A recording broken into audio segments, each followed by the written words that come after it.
baru-baru ini, kader elit Partai Demokrat bernama Andi Arief telah menfitnah Presiden Jokowi melalui media sosial. Dalam media sosial akun Twitternya dia menuding bahwa pernah datang utusan presiden untuk merundingkan soal jatah wakil gubernur Papua. Dan ternyata tidak lama kemudian setelah videonya itu viral ternyata Andi Arief telah meralat ucapannya.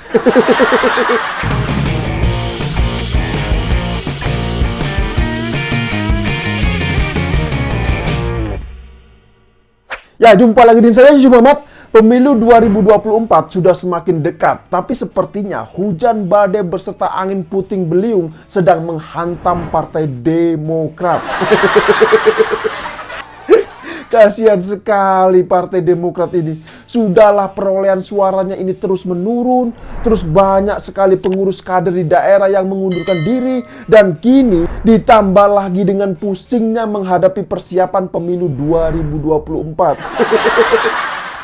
Karena apa? Karena sampai sekarang Partai Demokrat ini masih sibuk mencari pasangan koalisi. Coba perhatikan saja, AHY sudah jualan ke sana ke sini untuk menawarkan diri. Tapi sayang, sampai sekarang belum juga mendapatkan kepastian sama siapa Demokrat ini akan berkoalisi. Mungkin itulah alasannya mengapa SBY dan Anissa Pohan kemarin itu sampai harus turun gunung untuk membantu seorang AHY. Seperti yang sudah saya sampaikan di konten-konten saya sebelumnya. Kemungkinan besar nanti Partai Demokrat ini akan menjalin koalisi atau kawin paksa bersama PKS. Itulah kemungkinan besar yang akan terjadi jika melihat situasi politik yang tengah dialami oleh Partai Demokrat saat ini. Kalau boleh saya ibaratkan Demokrat ini seperti seorang lelaki yang sudah sekian lama sekali menjomblo. Nah, daripada seumur hidupnya ini tanpa memiliki pasangan atau menjomblo mending kawin paksa sajalah. Meskipun pasangannya ini sudah afkiran. Tapi meskipun begitu, yang jelas politik itu dinamis dan segala hal bisa saja terjadi. Jadi kita lihat saja nanti apakah benar seperti yang sudah saya prediksi sebelumnya, bahwa pemilu 2024 nanti Partai Demokrat akan kawin paksa bersama PKS. Kita tahulah akhir-akhir ini partai yang dipimpin oleh AHY ini sedang dirundung banyak sekali masalah. Dan kalau diamati lebih jelas lagi, masalah itu timbul bukan karena faktor eksternal, namun justru datang dari internal Partai Demokrat itu sendiri. Lebih tepatnya datang dari kader Partai Demokrat itu sendiri. Masalah yang lama ini belum selesai, sudah timbul lagi masalah baru coba. Ini kan parah sekali. Dan baru-baru ini, kader elit Partai Demokrat bernama Andi Arief telah menfitnah Presiden Jokowi melalui media sosial. Dalam media sosial akun Twitternya dia menuding bahwa pernah datang utusan presiden untuk merundingkan soal jatah wakil gubernur Papua. Dan ternyata tidak lama kemudian setelah videonya itu viral ternyata Andi Arief telah meralat ucapannya. Jadi menurut Andi Arief ini yang datang itu bukanlah utusan dari Presiden Jokowi, melainkan oknum partai tertentu. Ini kan parah sekali. Coba bayangkan, masa sekelas elit dari kader Partai Demokrat bisa bicara ngawur seperti itu coba. Ini kan parah sekali menurut saya, bener gak? Belum lagi soal kasus kader Partai Demokrat Lukas NMB yang dijadikan tersangka oleh pihak Komisi Pemberantasan Korupsi atau KPK. Mungkin inilah yang membuat elit dari kader Partai Demokrat ini mengeluarkan jurus mabuknya. Sekarang coba perhatikan saja. Belum lama kemarin ini AHY dan SBY kompak bikin statement yang akhirnya justru menjadikan blunder bagi Partai Demokrat sendiri. Masih ingat kan terkait dengan proyek infrastruktur? AHY ini mengklaim bahwa Jokowi tinggal gunting pita lantaran 70-90% pembangunannya itu sudah dilakukan di era bapaknya. Nah, begitu juga dengan SBY yang mengklaim bahwa konon akan ada kecurangan di Pilpres 2024 lantaran calon-calonnya itu sudah disetting, begitu katanya. Lah ini kan parah sekali.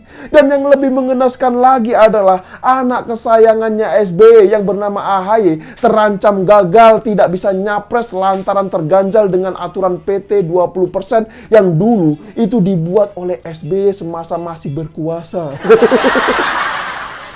Nah, jadi balik lagi soal Lukas NMB. Jadi ya, Lukas NMB ini menjabat sebagai gubernur Papua dan ditetapkan tersangka oleh KPK atas dugaan korupsi dan gratifikasi. Nah, sampai saat ini KPK sudah 2 kali melayangkan surat panggilan terhadap Lukas NMB. Tapi ya begitulah, Lukas NMB ini selalu saja mangkir dari panggilan KPK. Jadi panggilan untuk pemeriksaan pertama itu ya pada tanggal 12 September minggu lalu. Kemudian panggilan yang kedua itu pada tanggal 26 September. Jadi total ini sudah 2 kali surat panggilan yang dilayangkan oleh KPK terhadap Lukas NMB. Dan seperti biasa, alasan Lukas NMB ini tidak bisa menghadiri panggilan dari KPK dikarenakan sakit. Luar biasa memang kader Partai Demokrat ini. Jadi menurut kuasa hukumnya ya, Lukas NMB ini sedang mengalami sakit stroke, jantung bocor, terus diabetes dan ginjal. Nah, lucunya kok kita semua ini baru mendengar sekarang kalau dia ini punya begitu banyak penyakit coba. Nah, apakah semua penyakit itu munculnya tiba-tiba saat mendapatkan panggilan dari KPK? Nah, yang lebih mengherankan lagi adalah meskipun dikabarkan sedang mengalami sakit parah ya, namun Lukas NMB ini ternyata masih bisa bermain judi di luar negeri coba. Coba bayangkan, luar biasa sekali kan. Bahkan menurut kuasa hukumnya, aktivitas judi tersebut dianggap sebagai refreshing coba. Jujur saja ya, saya gak habis pikir. Ini jelas-jelas parah sekali kalau menurut saya. Tentu saja ya, alasan itu membuat kita semua tidak habis pikir. Kok bisa ya ada seorang kepala daerah yang bisa dibilang sering jualan kemiskinan di daerahnya, namun di sisi lain dia justru hidup dengan penuh kemewahan. Ya sebenarnya silakan saja sih mau hidup hedon seperti apa. Tapi kalau posisinya sebagai pejabat publik, kan jadinya ini kurang etis. Ya jujur saja, saya gak bisa membayangkan berapa rupiah yang dikeluarkan setiap kali main judi di luar negeri itu. Bahkan kabarnya main judinya ini pernah di Singapura, di Malaysia, dan di Filipina. Coba bayangkan sampai seperti itu coba. Lah terus bagaimana dengan nasib rakyat Papua coba? Dan terkait dengan persoalan Lukas NMB ini, Presiden Jokowi juga sudah meminta agar semuanya ini menghormati dan menghargai KPK. Nah, pihak dari Presiden sudah menyatakan seperti itu. Tapi pertanyaannya, mengapa sampai sekarang ini Ketua Umum Partai Demokrat dan SBY sendiri tidak pernah meminta agar Lukas NMB taat untuk menjalani proses hukum? Kan itu pertanyaannya. Mengapa itu tidak dilakukan oleh AHY dan SBY? Coba ada yang tahu gak? Harusnya ya, masalah dugaan korupsi yang menjerat kader Partai Demokrat ini bisa dijadikan momentum untuk bersih-bersih dan menunjukkan sikap tegas Partai Demokrat terhadap pelaku korup. Ya seperti iklannya yang di TV-TV itu, katakan tidak pada korupsi. Nah kan harusnya seperti itu, bener gak? Lah ini kok terkesan malah tersangka korupsinya dibela oleh elit Partai Demokrat coba. Lah ini gimana ceritanya? Dan yang lebih parahnya lagi adalah di media sosial, para gerombolan kardun itu malah menghubungkan Lukas NMB yang pernah menjadi pendukung Jokowi coba. Lah ini gimana coba? Apa urusannya dengan pendukung Jokowi?